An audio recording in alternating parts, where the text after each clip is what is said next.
Du grand journal. À la une, le coup d'État au Gabon. Les militaires ont pris le pouvoir juste après l'annonce de la victoire d'Ali Bongo. Le président gabonais est sous résidence surveillée. Les Sénégalais du Gabon ne se sentent plus en sécurité. Le point complet dans ce journal.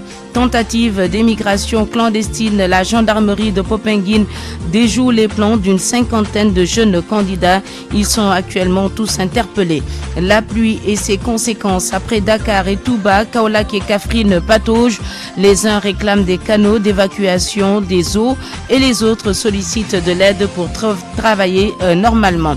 À suivre le tour d'horizon de l'actualité internationale avec Fama John, juste après les sports avec Chertidiane Diagne et la revue de presse de Mohamed Ali Mouba. En fin d'édition, le journal du Magal avec Georges Détié-Diop.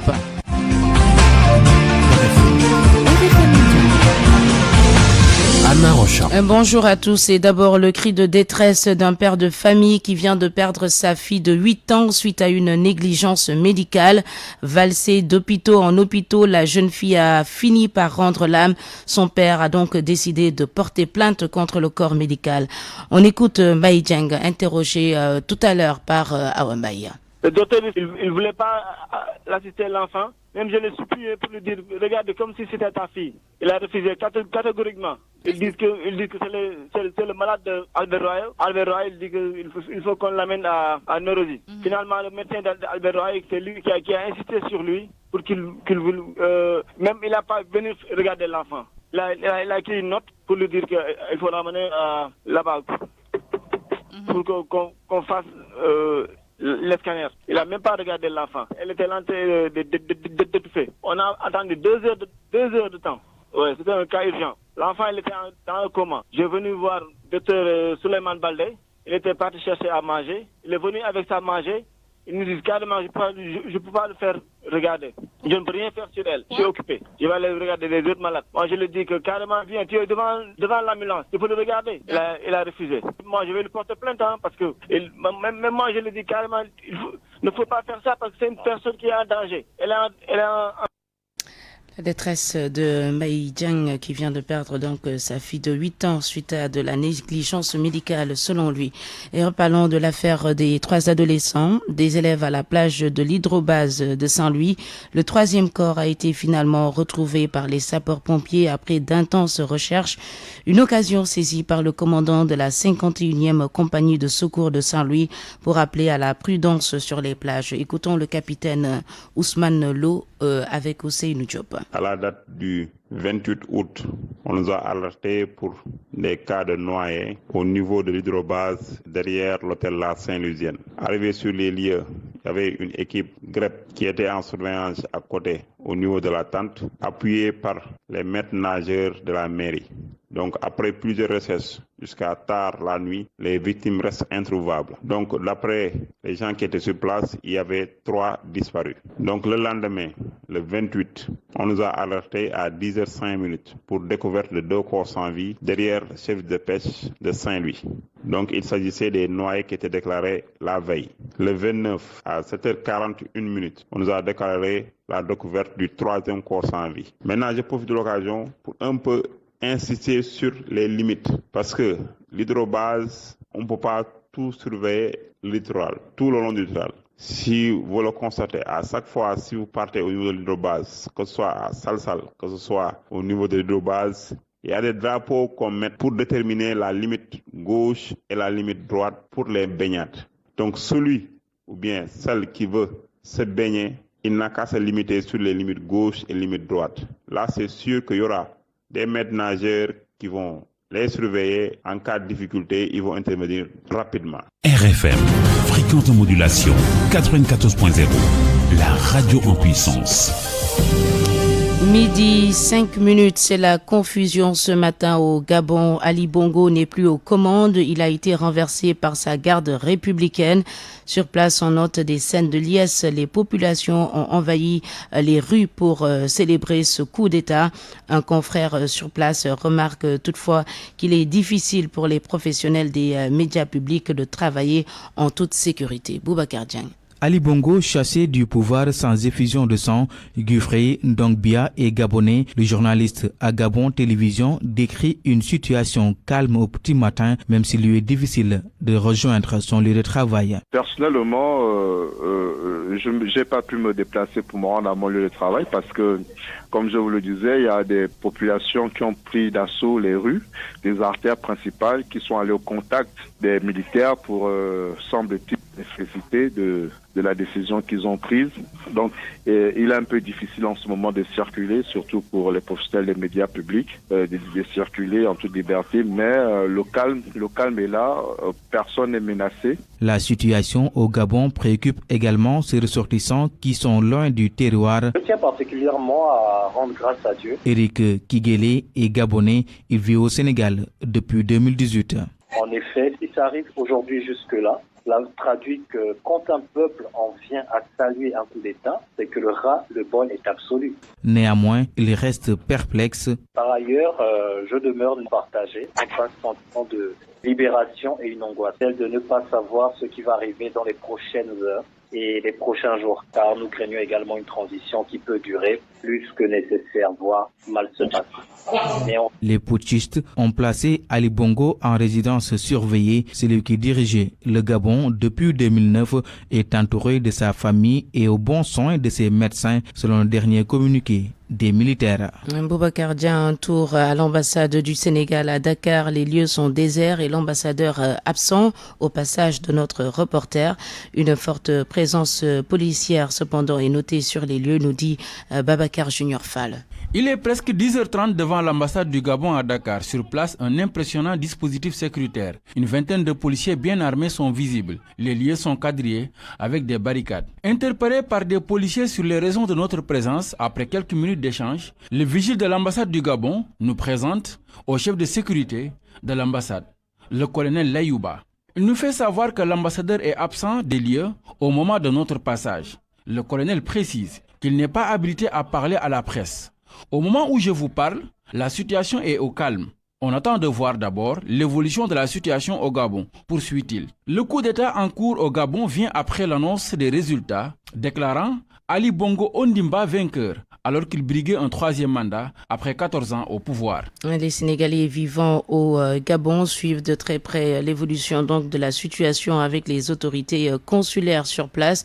Écoutons le président de l'association des Sénégalais du Gabon, Thierno Aouchouan, à Libreville par El Hadj Ndiogou Diène. Tout est calme, donc en dehors des déclarations qui ont été faites par les militaires, jusqu'à présent tout est calme, les villes sont calmes et la ville est très calme. Donc nous demandons à tous nos compatriotes de rester chez eux parce que quand on est chez soi, c'est de mettre tout le monde aussi en sécurité. Parce que nous sommes des présidents d'associations, je suis aussi le député suppléant du département de l'Afrique centrale. Donc quand un compatriote est en difficulté, on est obligé d'aller l'aider et c'est de nous mettre aussi de nous exposer aussi. Donc c'est dire à tout le monde de rester chez soi pour le moment et attendre aussi l'ambassadeur du Sénégal s'il y a quelque chose. Donc il y a eu beaucoup de choses qui ont été faites, des organisations, pour que quand un Sénégalais a un problème, qu'on puisse le secourir. Nous remercions l'ambassadeur du Sénégal au Gabon qui a pris des dispositions avant que les élections n'arrivent. Tout se passe très bien pour le moment.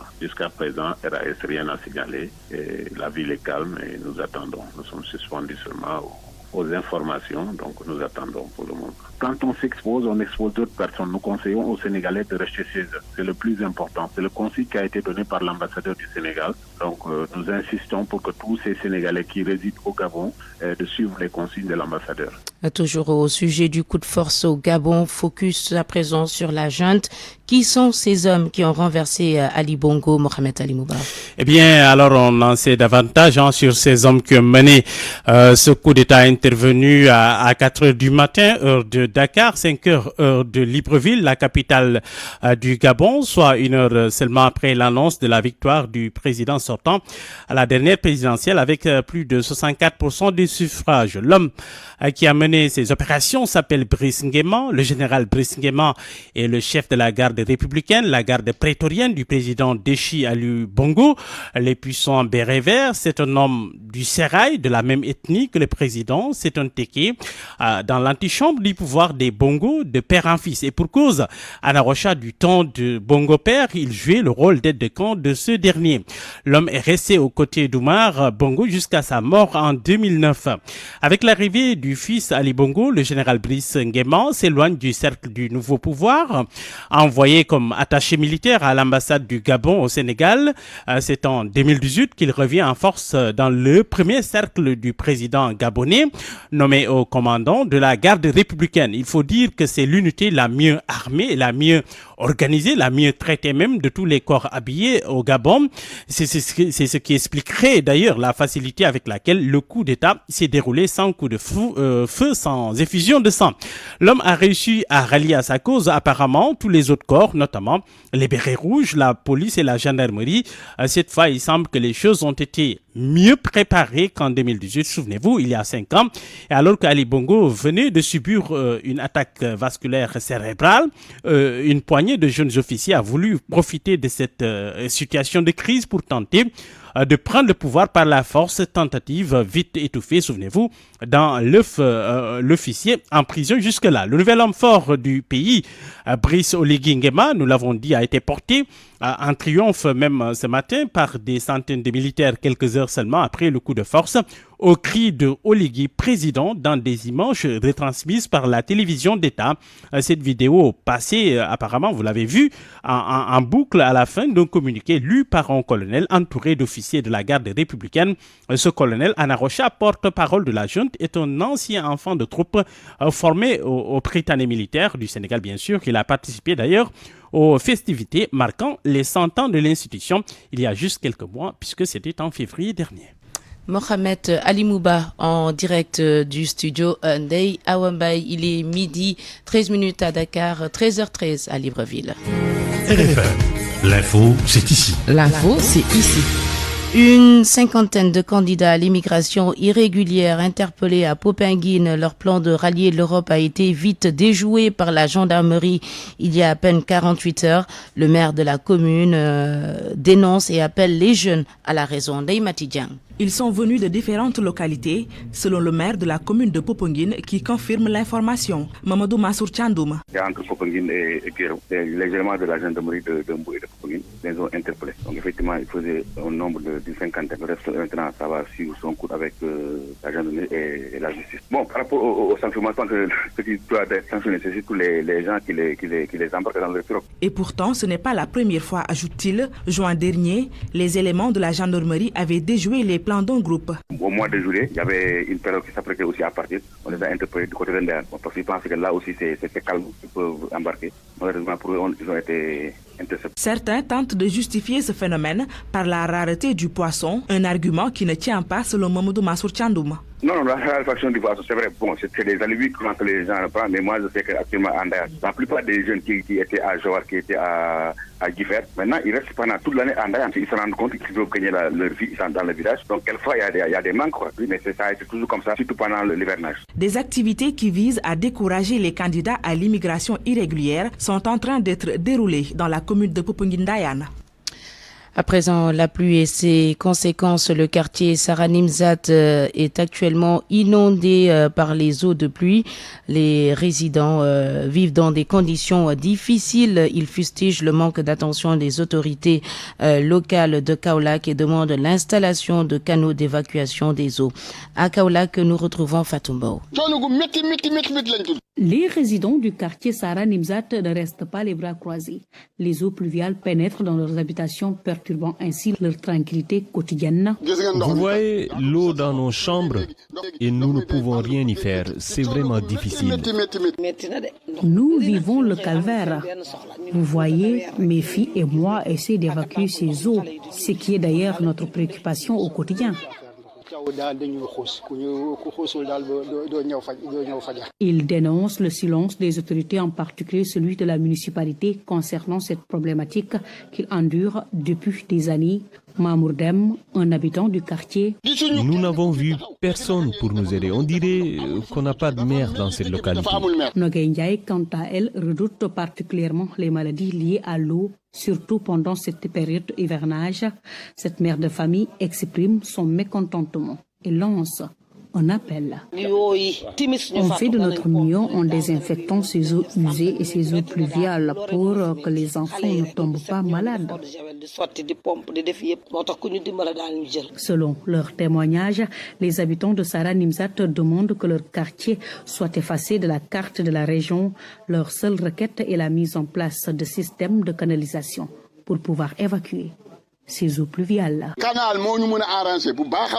Fatou Kaolak, Radio Futur Média. À Kaffrine, les pluies impactent fortement le travail des conducteurs de moto-taxi. Ils rencontrent d'énormes difficultés au quotidien. C'est pour cela qu'ils sollicitent de l'aide. Un reportage de Naya Obeya. À l'arrêt Ben Djabar, un des points de convergence des Jakartamen, Abdou Aziz Diop et Mohamed Diaw, trouvés assis sur leur moto, se disent impactés par la pluie, une situation qu'ils dénoncent avec fermeté. Nous vivons un véritable calvaire actuellement car nous n'avons pas de barrage qui peut au moins nous protéger des eaux de pluie. Ils sont obligés de s'arrêter et de s'abriter quand il pleut. S'il pleut la nuit, on se cache devant les magasins fermés. Mais si c'est le matin, c'est impossible. Et on ne peut pas rester chez nous avec les dépenses quotidiennes qui nous attendent. Ceux qui sont employés pour conduire ces motos sont obligés de verser quotidiennement 2000 francs CFA. Ils disent être dans la galère en cet hivernage. On a souvent des problèmes de moteur, mais aussi la moto de type Jakarta coûte plus de 400 000 francs CFA, alors qu'on te paye 200 voire 300 francs. C'est vraiment dur. Nous demandons vraiment de l'aide. Ces Jakartamen mettent en garde l'édile de la commune de Kaffrine pour qu'il trouve des solutions à leur calvaire. Après 72 heures de pluie qui ont occasionné des inondations dans plusieurs quartiers de Kaffrine comme Jamagen Centre et Kaffrine 2, le maire annonce des solutions définitives qui vont être trouvées. Les travaux sur le bassin de rétention de l'école 5 vont être engagés. Écoutons Abdoulaye Seydou Sow en marge d'une visite à Jamagen pour s'enquérir de la situation au micro de Ndeye Awa Beye.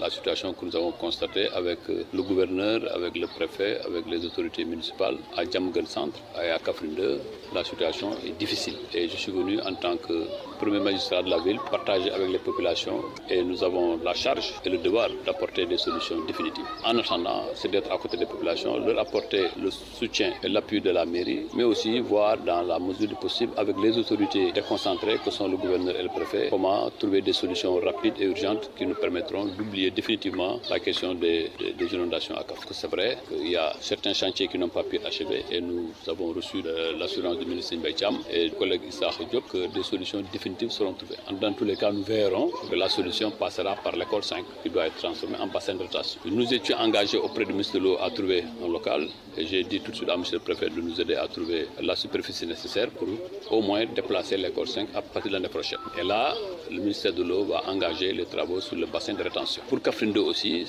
c'est vrai, c'est moins grave. Et là aussi, il faut tout de suite trouver des solutions culturelles qui permettront d'orienter les eaux vers l'ancien marigot de Kaffrine 2. Mais le plus important était de venir de partager les souffrances des populations, d'écouter les populations, de savoir de quoi elles souffrent réellement. RFM. L'actualité internationale. À 12h20, nous accueillons Fama John. Bonjour Fama. Bonjour Anna, bonjour à tous. À la une de l'actualité internationale, le Gabon, bien sûr, Ali Bongo a pris la parole. C'est dans un discours lu en anglais qu'Ali Bongo a appelé à l'aide. Il a invité ses partisans à faire du bruit. On l'écoute. Ali Bongo Ondimba, président du Gabon. Je m'appelle Ali Bongo Ondimba, président de la République du Gabon, et je voudrais lancer un message à tous mes amis à travers le monde pour leur dire de faire du bruit, car des personnes m'ont arrêté. Ma famille, mon fils est quelque part, ma femme est ailleurs, et je suis assigné à résidence surveillée et rien ne se passe. Je ne sais pas ce qui se passe, donc j'appelle à faire du bruit. Thank you. Merci à Chertidiane Diagne qui a traduit ces propos de Ali Bongo Ondimba, le chef d'État déchu du Gabon, a donc été placé en résidence surveillée. Un de ses fils a par ailleurs été arrêté. Une annonce lue à la télévision ce matin. Soda Cham. Le Gabon est plongé en pleine incertitude ce 30 août 2023. Selon un communiqué lu à la télévision d'État par des membres de l'autoproclamé Comité de transition et de restauration des institutions, le président du Gabon depuis 2009, Ali Bongo, a été placé en résidence surveillée. Par ailleurs, un de ses fils, Noureddine Bongo Valentin, a été arrêté par les putschistes. Comme annoncé par ces derniers, la frontière est hermétiquement fermée depuis ce matin au poste frontière de Kié aussi dans le sud du Cameroun. Les transactions continuent au niveau informel, au niveau des pistes, car dans cette zone forestière au fin fond du Cameroun, Gabon, Guinée équatoriale, la frontière est poreuse. Mais au poste frontière officiel de Kié-aussi, plus aucun camion ne passe à Libreville. La situation est plutôt calme. Selon des observateurs, des véhicules militaires circulent dans les rues. À leur passage, on constate des manifestations de joie, tandis que les soldats, eux, saluent de la main. Soda Cham et le journal Le Monde a pu joindre Brice Oligui Nguema, chef de la garde républicaine du Gabon, qui pourrait devenir le nouvel homme fort du pays ce matin. Il s'est prononcé sur le sort qui sera réservé à Ali Bongo. Selon Brice Oligui Nguema, Ali Bongo est un chef d'État gabonais. Il est mis à la retraite. Il jouit de tous ses droits. C'est un Gabonais normal comme tout le monde. Fin de citation, Anna. L'Algérie, Fama, propose au Niger un plan de transition de 6 mois. Il s'agit d'un plan de transition avant un retour à l'ordre constitutionnel et démocratique au lieu de 3 ans proposés par Tchiani et ses hommes. Hadijatou Anne. Le nouvel homme fort du Niger, le général Abdourahmane Tchiani, a appelé à une période de transition qui durerait au maximum 3 ans. Mais selon Alger, le processus peut être terminé en 6 mois de manière à ce que le coup d'État ne devienne pas un fait accompli. Selon le numéro 2 du ministre algérien des Affaires étrangères, Lounès Mangraman, qui s'était rendu en parallèle à Niamey, où il a pu s'entretenir avec le premier ministre Ali Mohamed Lamine Zeyn. Mais il n'a pas rencontré le président déchu Mohamed Bazoum. Le chef de la diplomatie n'a pas précisé si Mohamed Bazoum ferait partie ou pas du plan de transition proposé par l'Algérie. Alger propose des discussions politiques pendant 6 mois au maximum avec la participation et l'approbation de toutes les parties au Niger, sans exclusion, sous la tutelle d'une autorité civile dirigée par une personnalité consensuelle et acceptée par tous les bords de la classe politique. Et puis en Ouganda, un homme de 20 ans a été inculpé pour homosexualité. Il encourt la peine de mort. Cette peine, Anna, est rendue possible depuis l'entrée en vigueur en mai dernier d'une nouvelle loi, l'une des plus sévères au monde selon plusieurs observateurs internationaux. C'est la première fois qu'une personne est poursuivie pour ce motif selon la porte-parole du parquet ougandais. Le jeune homme a été inculpé à Soroti, une ville du centre-est du pays, et placé en détention provisoire. Le 18 août, l'acte d'accusation évoque un rapport sexuel illégal avec un homme adulte de 41 ans, mais sans préciser pourquoi la qualification d'homosexualité aggravée est retenue. Toutefois, selon nos informations, l'un des 2 hommes mis en cause serait handicapé et donc considéré comme une personne vulnérable par la justice ougandaise, Anna. Merci, c'était le tour d'horizon de l'actualité internationale avec Fama John. RFI Sport.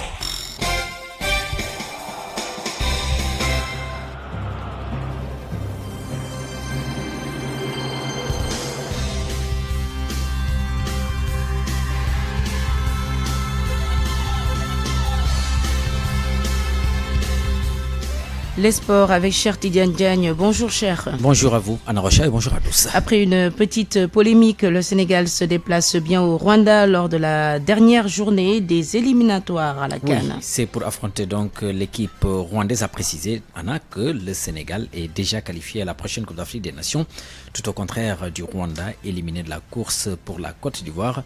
Pourquoi en est-on arrivé à ça et comment gérer ce déplacement? Nous aurons certainement la réponse de Sodekam qui s'est adressé donc ce matin à des personnes qui s'y connaissent, qui peuvent vraiment parler du sujet.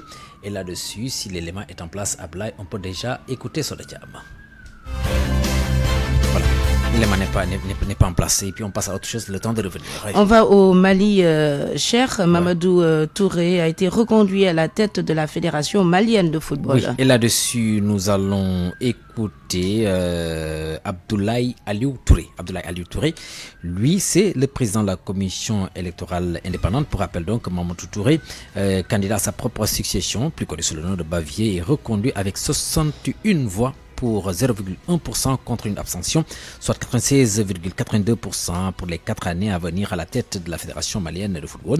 L'Assemblée générale extraordinaire élective pour élire le nouveau comité exécutif dirigeant de la dite fédération a eu lieu hier. Pour rappel, Mamadou Touré dit Bavier a été placé sous mandat de dépôt il y a quelques jours par la justice malienne pour des faits de corruption alors qu'il occupait le poste de DAF, directeur administratif financier à l'Assemblée nationale. Nous allons écouter le président de la commission électorale indépendante, Abdoulaye Aliou Touré. Il est au micro de Zanga Abdoulaye Ouattara à Bamako. 63 délégués, disons, qui sont présents et qui ont procédé à l'élection des membres du bureau du comité exécutif. Et à l'issue du dépouillement, 61 délégués ont voté pour la liste par M.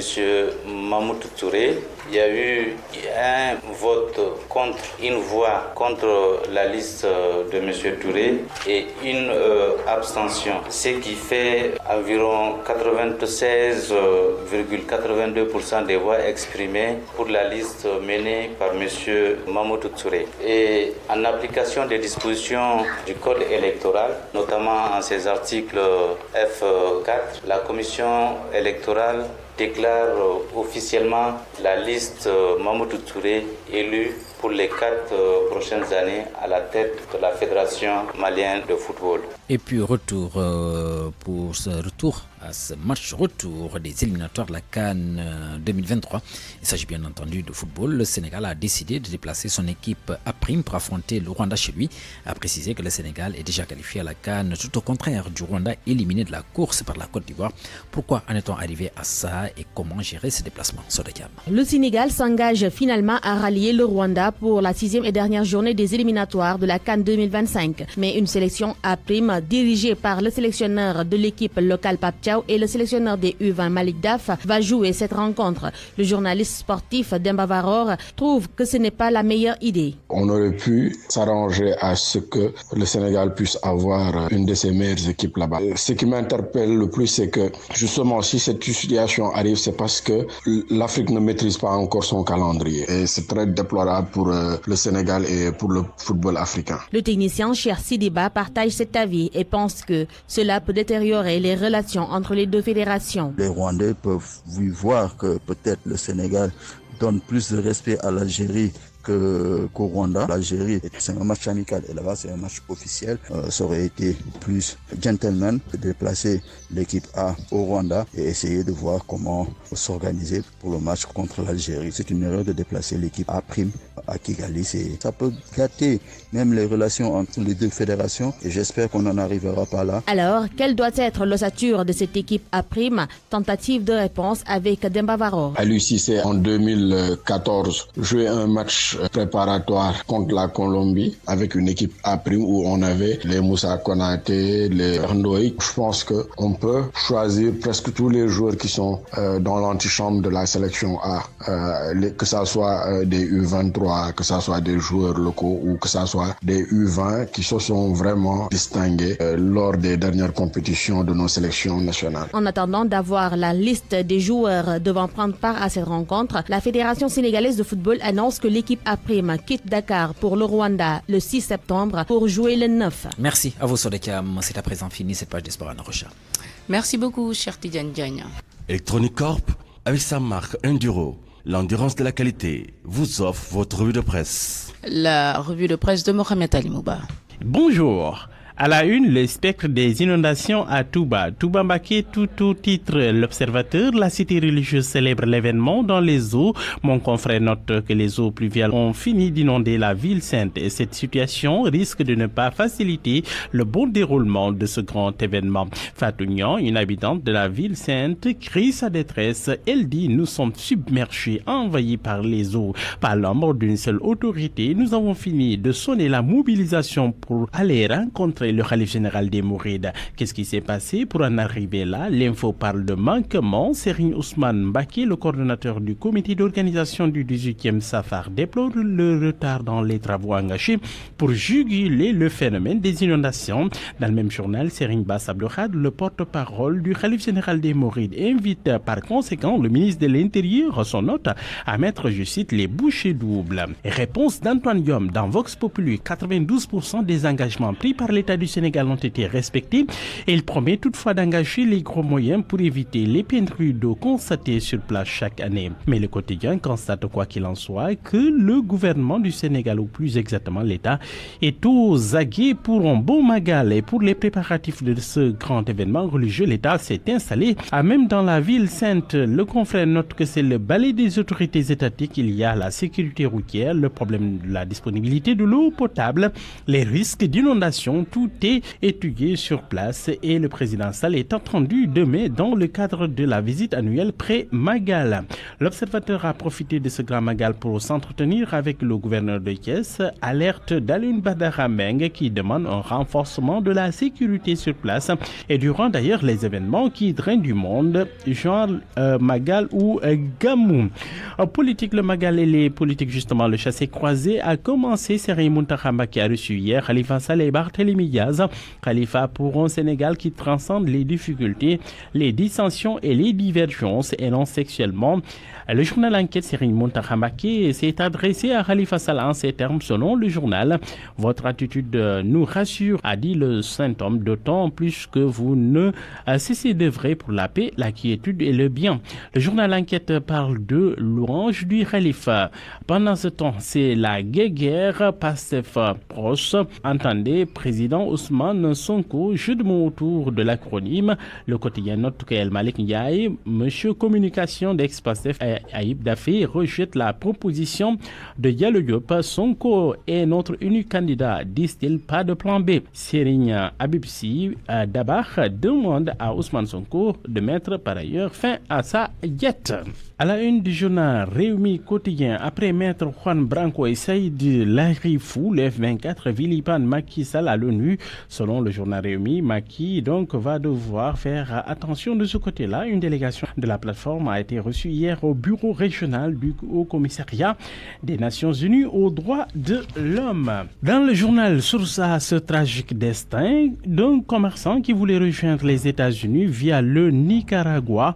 Un grand commerçant au marché d'HLM qui meurt à l'aéroport de New York.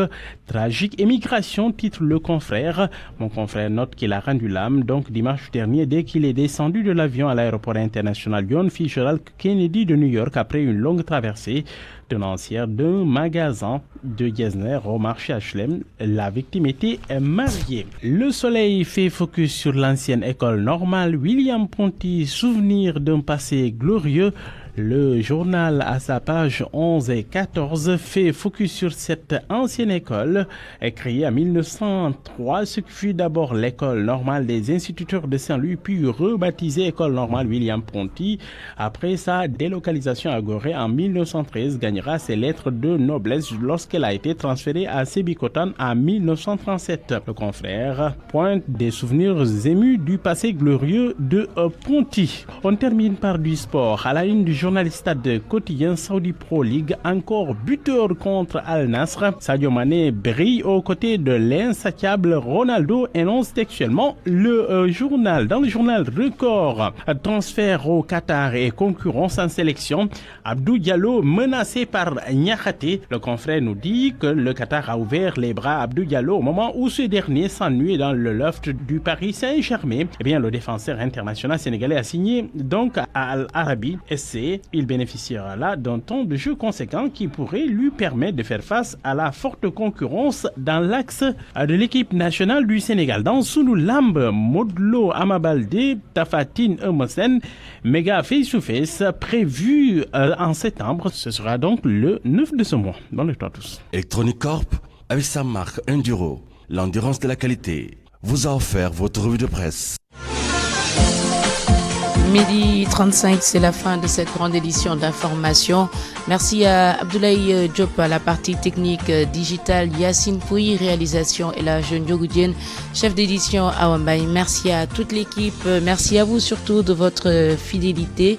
Gardez l'écoute à 13h, la grande édition d'information en Wolof avec Elage Diogoudien. Tout de suite, le journal du Magal avec Georges Détié Diop.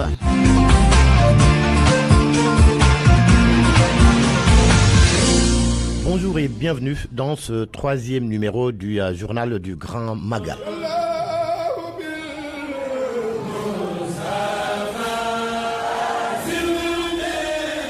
Rallier Touba par voie ferroviaire, ce sera possible cette année. Les grands trains du Sénégal démarrent leur rotation vendredi prochain, 1er septembre. Une assurance du directeur général de GTS, Samandiaï, souligne que la sécurité sera garantie aux voyageurs. Il nous incombe de rassurer les publics sur la fiabilité du système de transport ferroviaire. Et pour cela, il y a 2 éléments essentiels. C'est d'abord la voie ferrée. À ce niveau, il y a une société dénommée CFS qui est chargée de réhabiliter la voie ferrée. Ce qu'elle a fait et a fait contrôler au point de nous autoriser à y circuler. Donc ce qui nous amène au 2e point essentiel que constitue la circulation avec nos trains. Alors sous ce rapport, il y a d'abord nos trains. Ce sont des trains qui datent de 2011, qui ont commencé à circuler en 2012 en réalité, et dont les circulations étaient interrompues en 2019. Donc ce sont des trains qui ont eu à circuler pendant 7 ans. Et pendant ce temps d'arrêt, nous avons eu à les entretenir régulièrement, à les réhabiliter, au point que l'expert qui est venu les auditer a estimé que ces trains étaient dans un état bon qui leur permet de circuler sans aucun quoi. Maintenant, cela ne nous a pas suffi, puisque dans le respect des procédures requises, il a fallu aussi faire des essais à blanc, des allers-retours sur la voie sans passagers pour justement vérifier si on pouvait se permettre de transporter des passagers. Nous l'avons fait sur l'axe Thiès-Diourbel. Tous ces essais ont été effectués dans les meilleures conditions de sécurité et de confort. Il s'y ajoute que ce mercredi, nous comptons faire le dernier essai à blanc pour rallier Thiès à la ville sainte de Touba. Et cette fois-ci avec les passagers à bord. Parce qu'en réalité, nous allons faire une simulation aussi bien à l'intérieur du train avec des passagers qu'au niveau des gares et des différents points où notre personnel doit prendre en charge donc tous les trajets ferroviaires. Au terme de cet essai, nous pourrons donc valablement, positivement, conclure que nous pouvons espérer faire un Magal sans quoi. Les talibés mourides de la région de Matam sont en route pour Touba. Cette année encore, ils ont organisé la journée Wadial Magal en communion avec les populations. Des récitals de Coran, des Khassaïd et des repas copiés étaient au menu. Ali Bandel Nyang. À moins d'une semaine du Grand Magal de Touba, les talibés mourides se sont retrouvés pour communier avec les populations de la région de Matam. Sur fonds propres, mobilisés par des cotisations, les mourides vivant à Matam ont sacrifié à ce qui est désormais considéré comme une tradition. Preuve des bonnes relations et de la bonne cohabitation entre musulmans pour lancer les recueillements et les prières, marquant le début de la commémoration du départ en exil de Cheikh Ahmadou Bamba Khadim Rassoul. Je suis le major de la réanimation, de l'hôpital de Ourossogui. Et pour l'organisation de cette journée, on est organisé de telle sorte que chaque membre se cotise de 25 à 100 francs qu'on réunit pendant une année. Ce que vous voyez, tout ça, c'est la somme qu'on a réunie pour cette année. Comme c'est une journée de distribution de repas qu'on va distribuer au niveau de la population, l'hôpital de Ourossogui, la maison d'arrêt de Matam, ainsi que les chefs religieux de la région. Comme Serigne Touba l'a toujours souhaité, on est en train de fêter le départ en exil pour le 18 Safar. Et nous, chaque année, on le fait une semaine avant le Magal de Touba. Comme on est de Tabi, on est de la région. Des récitals de Coran et des Khassaïd, des repas copieux, gracieusement à toute la communauté, mais avec une part belle aux chefs religieux comme Tcherno Aliou Thiam d'Ourossogui ou encore Tcherno Mohamedou Samassa à Matam. Matam. Ali Bandelnian, RFM. À quelques jours du Grand Magal de Touba, c'est l'effervescence dans les marchés. Les femmes viennent faire leurs provisions, ce qui fait l'affaire des commerçants. C'est le cas au marché Castor. Reportage Seydina Bilal Niang. Une bonne ambiance au marché Castor. À quelques jours du Magal, les femmes viennent en grand nombre acheter leurs provisions. Tierno Diouf, commerçant, trouvé dans sa boutique, nous dit que leurs affaires marchent bien. Les clients commencent à venir, bien sûr, mais comme ça reste encore presque une semaine, peut-être d'ici 3-4 jours, ils vont encore venir de plus, peut-être. Mais pour le moment, ça va quand même. Ils sont en train de venir et ils sont en train d'acheter aussi. Bon, les produits, voilà, on le vend très bien. Les clients achètent aussi. Tout ce qu'ils utilisent pour préparer pour la fête du Magal aussi, ils sont en train de payer ça, comme les épices, les oignons, le poivre, ail, piment et tous les ingrédients. Faloudien, un autre vendeur, embouche la même trompette. Pour le moment, le travail marche très bien. On s'en sort vraiment. Le Magal doit être célébré 2 fois dans l'année parce que c'est notre gagne-pain. À côté, Marem Gueye, la trentaine, venue s'approvisionner en légumes, estime que faire ses achats ici est plus simple. Vous savez, faire ici à Dakar ces provisions, c'est plus facile qu'à Touba. Avec le Magal, c'est très difficile. Ces commerçants très satisfaits en ce moment espèrent que dans les jours à venir, leurs affaires vont marcher beaucoup mieux.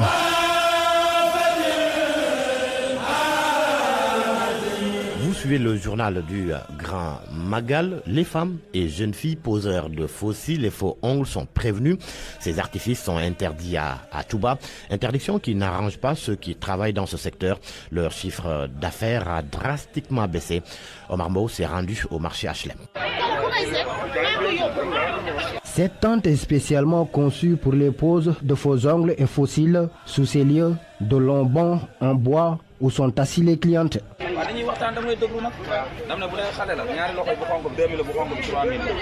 Évidemment, elles sont là pour poser les faux cils et faux ongles. Ces jeunes filles et mères de famille se préparent pour le Magal. Pourtant, ce qu'elles font est formellement interdit dans la ville sainte.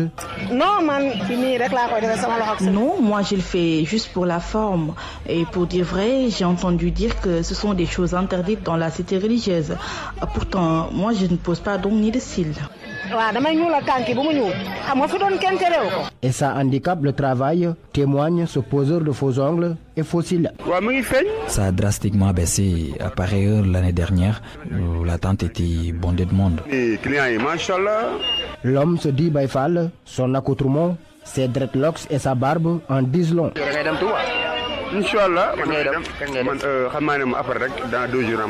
Le Magal, c'est dans quelques jours, égard aux filles et aux femmes artificielles. Omar Mou, merci. Et puis notez que le chef de l'État est annoncé à Touba demain. Macky Sall est attendu dans la cité religieuse dans l'après-midi pour une visite